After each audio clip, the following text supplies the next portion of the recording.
Let's make a low sodium version of cabbage rolls. First, you're going to wash your cabbage, core the cabbage, then boil it in a pot full of water until they become soft and pliable.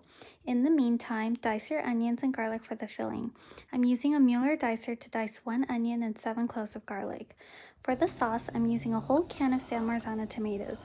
These Italian tomatoes taste amazing, and it's low sodium compared to other tomato sauces out there, but you can definitely find one without any salt. This entire can has 14% of the daily recommended sodium intake.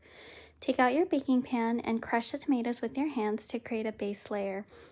Add herbs, seasoning, crushed peppers if you'd like. Make your filling by combining 1 pound of ground beef, a pound of ground pork, your chopped veggies, 1 cup of cooked white rice, and 1 raw egg.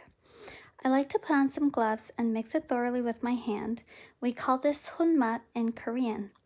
Then comes the fun part. We're rolling the rolls.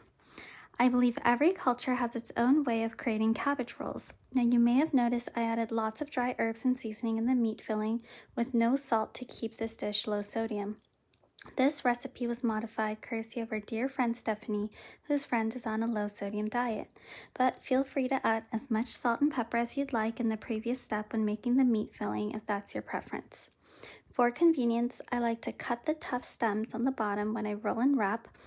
Then, once I'm all done, I place them in the pan. I spoon some tomato sauce over the cabbage rolls, add half a cup of chicken broth, and cover the rolls with the remaining cabbage leaves before I pop them into the oven so they don't burn.